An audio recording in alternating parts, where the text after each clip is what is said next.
My husband suggested we take a 2-week separation to see if we could reignite our spark. By day 3, I saw him posting pictures with another woman, and that's when I decided the game would end on my terms. We'd been married for 3 years, together for 5. I make nearly twice what he does, so I've always carried more of the financial load, mortgage, bills, even part of his lingering student debt. I bought our house before we married, renovated it myself, and poured my savings into making it a home.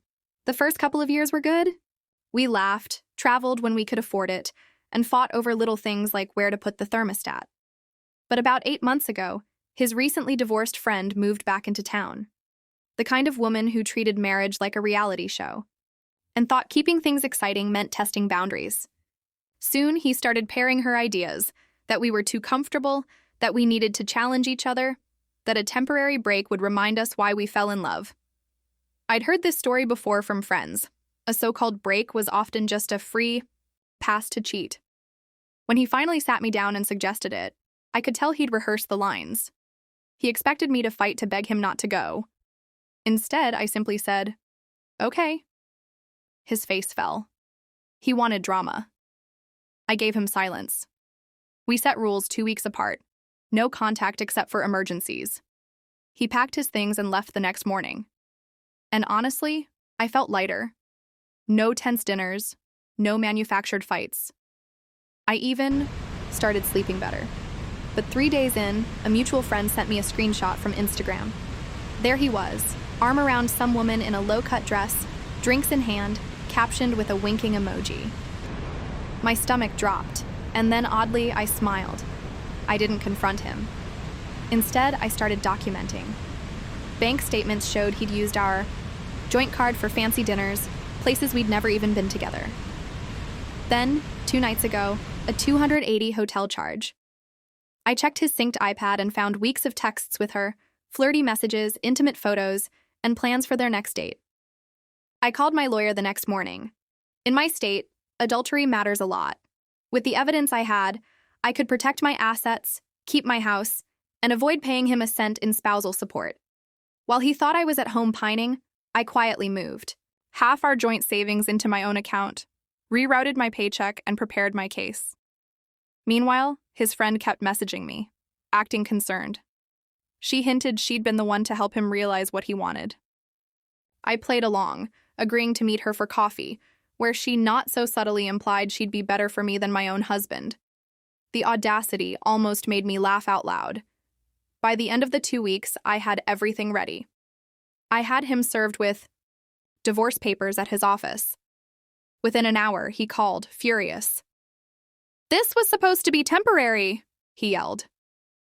"Temporary for you," I said. "Permanent for me?" He demanded to know how I'd found out. I told him he tried to spin it, said the break gave him permission, that he was confused, that it was just texting. I mentioned the hotel receipt, silence. Then he lashed out, belittled my career, claimed this other woman made him feel special, and even bragged that she could get him a better job. It was like seeing his real self for the first time, entitled, ungrateful, and not worth one more second of my life. 4 months later, the divorce was final. I kept the house, 65% of our assets, and every ounce of my dignity. He walked away with his car, his debt, and the woman he'd risked it all for. Though last I heard, she dumped him once the money dried up.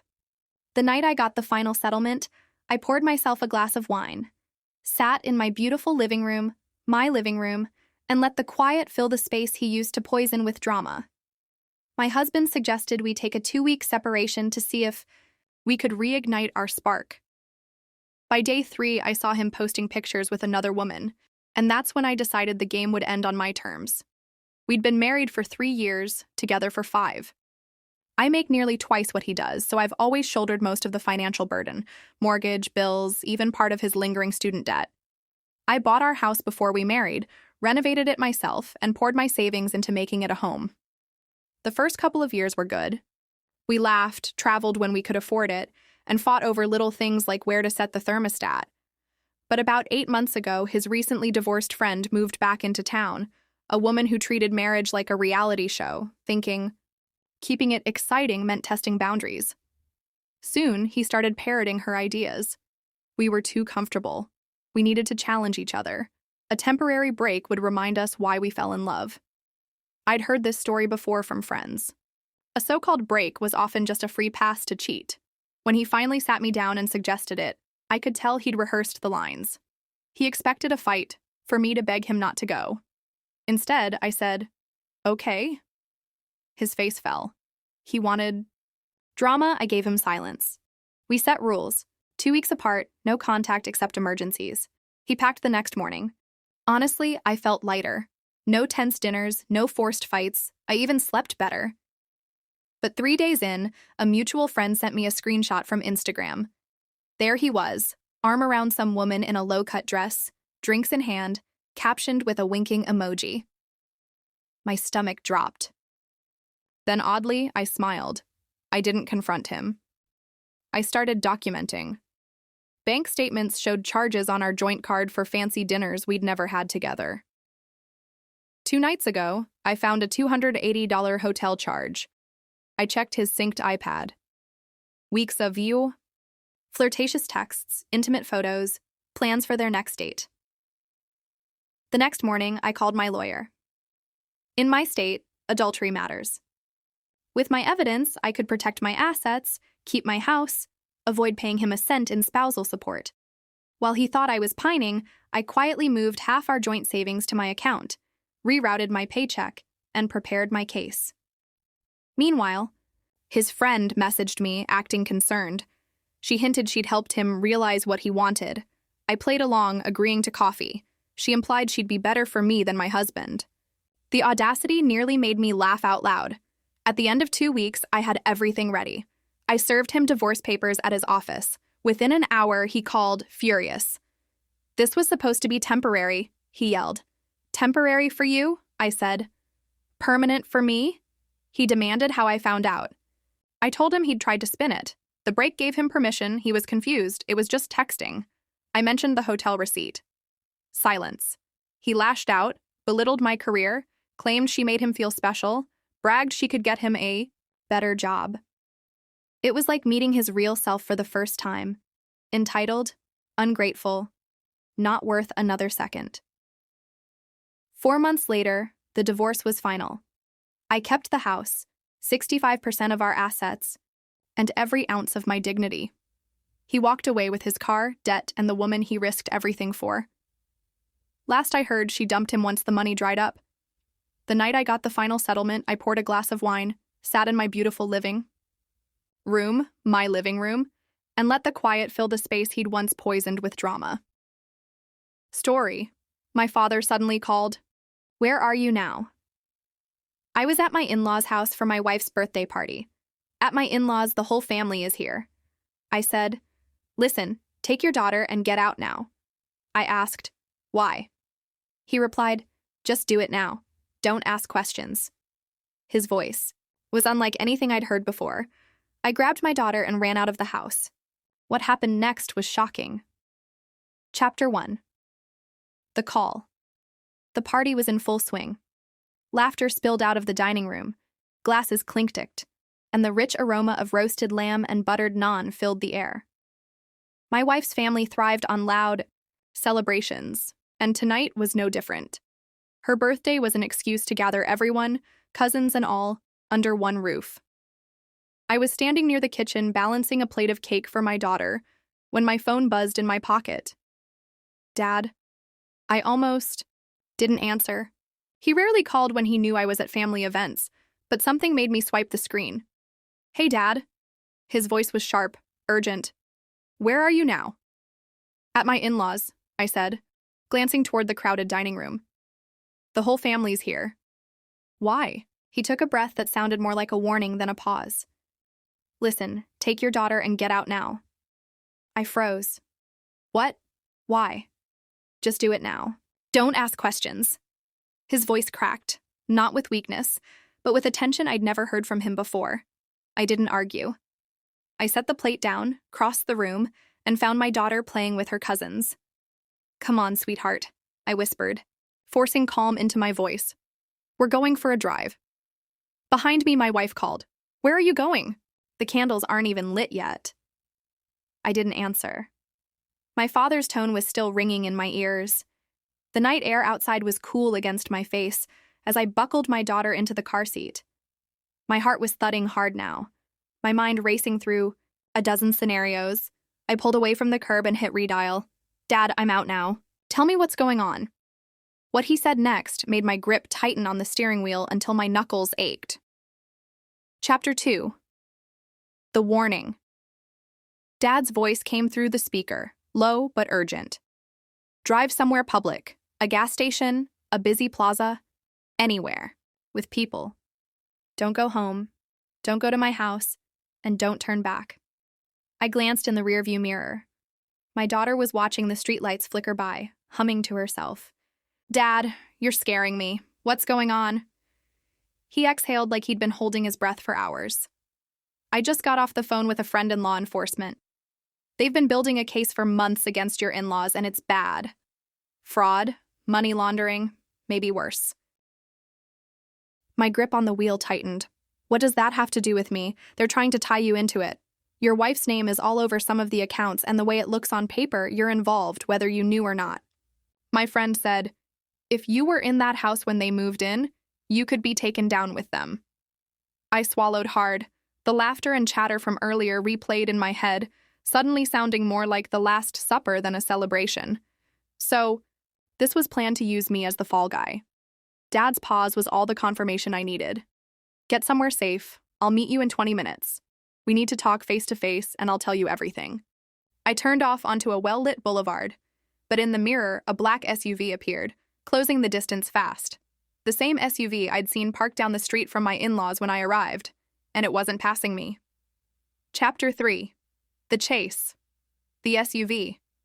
Closed in fast, headlights glaring in my rear view like a predator locking onto prey. "Dad," I said into the speaker, keeping my voice low so my daughter wouldn't hear the fear under it. "I think someone's following me." "How close?" "Too close," I muttered, changing lanes. The SUV matched my movement. "Listen carefully," Dad said, his tone suddenly clipped and tactical. "Don't speed. That'll draw police attention. Just keep moving. Towards somewhere busy. Take turns only you'd know. Make them work to keep up." I flicked my signal right, then at the last second cut left into a side street. The SUV followed without hesitation. My heart kicked harder. "Daddy, why are we going? A different way?" My daughter asked from the back, her voice small. I forced a smile into my tone. "We're just taking the fun way, sweetheart. A little game." But inside, I was scanning every storefront, every light, looking for an escape point. Half a mile ahead, I spotted Salvation, a brightly lit 24-hour gas station with a steady stream of customers. I pulled in hard, stopping right under the security cameras and fluorescent lights. The SUV slowed as it passed the entrance. For a moment, I thought they'd turn in, but instead it kept rolling, disappearing into the dark. I exhaled for the first time in minutes. "Good," Dad said when I told him. "Stay put. I'm almost there. And when I get there, you're going to hear something that will change how you see your wife's family forever." Chapter 4. The Truth. 10 minutes later, Dad's truck pulled into the gas station, the headlights cutting through the fluorescent glow. He stepped out quickly, scanning the lot before opening my passenger door. "Move your car over there under the cameras," he said, pointing to a spot closer to the main entrance. His voice was still tense, but now there was a controlled precision to it, like a man who'd been through situations where one wrong move cost everything. Once my daughter was safely buckled into his back seat, Dad turned to me. "They weren't just celebrating tonight," he began. "They were closing ranks. My friend in the financial crimes unit told me the warrants are signed. They're hitting your in-laws' house tonight. Multiple agencies, and your wife's name is everywhere." "In the paperwork." I stared at him. "But I've got nothing to do with any of this." "That doesn't matter if they can make it look like you do," he said firmly. "And trust me, they were setting you up. The accounts they used, many are joint in name only. She's been moving money, and the paper trail points to you." The words settled in like ice water in my chest. Dad leaned closer. "If you'd stayed there, they could have planted something. Cash, documents, even devices to make you look like an active player. You'd be sitting in a holding cell right now while they tore your life apart. I thought about my wife's strange distractedness during the party, the way her father had been almost too friendly. Refilling my glass as if on cue, sirens wailed faintly in the distance. My father glanced toward the sound. "That's them," he said. "They're moving in now." I looked at my daughter in the back seat, sleepy, safe, completely unaware of the line we had just sidestepped, and I knew this wasn't over. Chapter 5. The Raid. The sirens grew louder, then cut off abruptly, replaced by the distant thud of car doors slamming and the sharp bark of commands. From the far corner of the gas station lot, I could see the faint flicker of red and blue reflecting against the sky in the direction of my in-laws' neighborhood. My father's eyes never left that glow. "They're surrounding the house now," he said quietly, almost to himself. I imagined the scene. Officers in tactical gear spilling across the manicured lawn, their boots crunching over the gravel path. The front door would swing open under the weight of a battering ram, and in seconds the living room, the same one that had been filled with laughter and champagne minutes earlier, would turn into a storm of orders and shuffling feet. I called a friend who lived 2 streets over. He answered on the second ring, voice shaking. "Man, your in-laws' place looks like a movie right now. Police vans, unmarked SUVs, agents hauling out boxes and bags. Your wife's out front, cuffed, arguing with some detective." My stomach clenched. And the kids? They're being taken out by a female officer, calm, but scared. Dad's jaw tightened. "You see now why I called you?" I nodded slowly. Every instinct screamed to go there to demand answers, but I knew it would be the worst move I could make. If my father's warning was right, and by the look of things, it was stepping into that scene could have meant stepping into a cell. The phone buzzed in my hand. A message from my wife. "Whatever you've heard, it's not true. Meet me, please." I stared at it, a cold calm settling over me. I didn't reply because after tonight, I wasn't walking blindly into anything ever again. Chapter 6. The Unmasking. By the next afternoon, the news was everywhere. Headlines splashed across local channels. Prominent business family at the center of federal fraud investigation. I sat in my father's study, my daughter in the next room drawing pictures with my stepmother, while Dad slid a manila folder across the desk. "This is from Harris," he said, his friend in financial crimes. "It's everything they have on your in-laws and your wife." Inside were page after page of bank statements, wire transfers, and contracts, each one a little knife twisting deeper. My wife's signature appeared on multiple offshore account authorizations. She'd been a joint signatory on real estate deals that were nothing but shells to wash dirty money clean. One folder tab was labeled Hayes Setup. Inside, I found something that made my chest go cold. Forged loan agreements and fake consulting invoices, all with my name, all linking me directly to the laundering network. If the raid had happened with me there, they could have claimed I'd been complicit all along. They were going to dump this on you the moment the investigation got too close, Dad said grimly. Make you the scapegoat while they disappeared with whatever they could salvage. A wave of betrayal hit harder than the fear ever had. This wasn't just greed. It was planned, calculated. My wife had stood beside me at dinners, smiled at me across the table, tucked our daughter into bed, all while building the narrative that I'd be the one to take the fall. I closed the file slowly. She thinks I'll still protect her, that she can talk her way out. Dad leaned back. Then maybe it's time she learns exactly who she's dealing with. And in that moment, I knew I wouldn't just defend myself. I'd make sure she never had the chance to pull something like this on anyone else ever again. Chapter 7. Laying the Groundwork. The next morning, I was at Harris's office before the coffee in his mug had cooled. We went over everything again, every signature, every forged invoice, every offshore account that carried my name without my consent. This is enough to clear you, Harris said, tapping the stack of evidence. But if you're thinking about going beyond that, we need to make sure it's bulletproof. She's going to fight for her reputation as hard as she fought to destroy yours. I nodded. Then we make it so airtight the fight never even starts. First step, public defense. Harris arranged for me to give an official statement through the DA's office, making it clear I was cooperating fully and had been instrumental in uncovering the scheme. It was dry, formal, and perfect.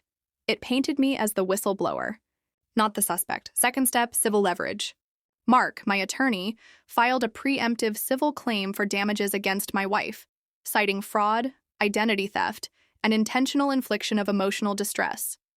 This move froze any assets she still had access to pending litigation.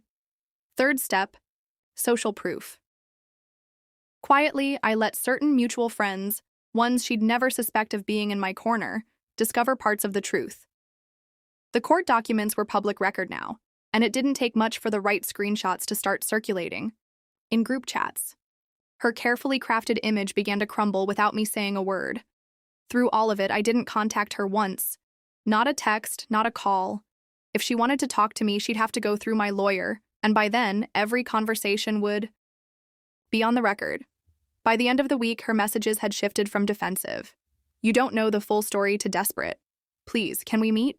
But I wasn't interested in her version anymore. The trap was set. Now all I had to do was let her walk into it. Chapter 8. The confrontation. It happened on a Tuesday afternoon. I just left a meeting with my attorney when I saw her standing near my car in the parking lot, arms folded, sunglasses hiding most of her face. "Daniel," she said the moment I approached, her voice strained but attempting softness. "We need to talk alone." I stopped a good 6 feet away. "You know the rules. Anything you have to say goes through Mark." She glanced around, lowering her voice. "This isn't about the case. It's personal. You have to believe me. I didn't mean for things to go this far." I said nothing, letting the silence stretch until she started fidgeting with the strap of her purse. Finally, she blurted it out. "They were going to take me down too. I thought if I played along, I'd be safe. But when you left that night, they turned on me. I need your help, Daniel." I almost laughed, not because it was funny, but because of the sheer gall. "You set me up to take the fall for crimes you knew about, and now you want me to save you." Her jaw tightened. "If you don't, I could tell them things that make you look bad too." I stepped closer, just enough for her to see the calm in my eyes. "You mean the things they already know? The things Harris and the DA's office have documented? Time-stamped and tied directly to you." Her face went pale. I pulled a folded sheet of paper from my jacket and handed it to her. "That's the notice of my civil suit against you. Fraud, identity theft, and damages. You'll get the full packet from my lawyer by Friday." She stared at it like it was burning her fingers. You can't. I can," I said, turning away. And unlike you, I don't bluff. By the time I reached my car, she was still standing there. Not the arrogant woman who once told me I had no choice, but someone who just realized every door she thought she controlled had been slammed shut. And I hadn't even begun the final stage yet. Chapter 9. The final blow. 2 months later, the final stage came together like clockwork. The DA's case against my in-laws was airtight, and my civil suit against my wife was moving forward without a hitch. But I wanted to make sure her reputation, the one she'd built on manipulation and lies, was beyond repair. That's when Harris called. "The press is requesting the public release of non-confidential evidence in your case. If you approve it, the court can release the documents."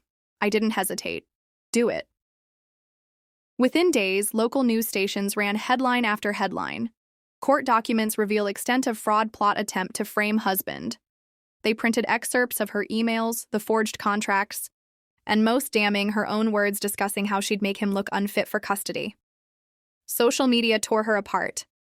Former friends posted thinly veiled stories about people who use their own children as bargaining chips. The photos she once flaunted of lavish vacations and expensive gifts became evidence of ill-gotten gains. Financially, she was cornered. The civil suit froze her last remaining accounts, and the judge ordered restitution payments directly to me once her assets were liquidated. She had no choice but to sell her jewelry, her car, and even furniture to scrape together the first installment. The last time I saw her was in court when the judge finalized the settlement. She owed me full damages for fraud and identity theft. She was barred from any contact outside of supervised visitation with our daughter. She was legally required to issue a public retraction of her accusations. As we left the courthouse, she wouldn't look at me. Not because of shame. I don't think she was capable of it, but because she knew there was nothing left to play for. My father was waiting outside, leaning against his truck. When I walked over, he clapped me on the shoulder. "Told you," he said with a faint smile. "Sometimes the best revenge is just making sure the truth is louder than their lies." I looked over at my daughter, laughing with my stepmother on the sidewalk, and realized he was right. The truth had set me free and left her with nothing but the wreckage she'd made for herself. Epilogue. Freedom earned. A year later, the chaos. Felt like another lifetime. The court battles were over. The settlement payments had started trickling in, and the cloud that had hung over my name was gone. I'd gone from almost being the scapegoat in a multi-million-dollar fraud to being the man who exposed it. Life was simpler now, intentionally so. I kept my circle small, my finances locked down tighter than a vault, and my focus on my daughter.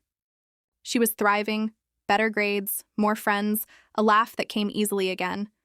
The tension she once felt at home had vanished, replaced by safety and routine. As for her mother, last I heard, she was working part-time, living in a small apartment, on the outskirts of town. The public retraction she'd been ordered to issue remained online, her name forever tied to the case. Former friends avoided her, and the glamorous life she'd flaunted was a memory she couldn't resurrect. One evening, while watching the sunset from my porch, my father joined me with 2 mugs of coffee. "You know," he said, "that call I made to you, that was instinct. But you took instinct and turned it into justice." I looked out at the horizon, my daughter's laughter drifting from the yard. "Sometimes," I said quietly, "the best revenge isn't destroying someone. It's living so well they can never touch you again." And that was the real victory. Not just clearing my name, but building a life she could never take from me. Was this revenge perfectly justified?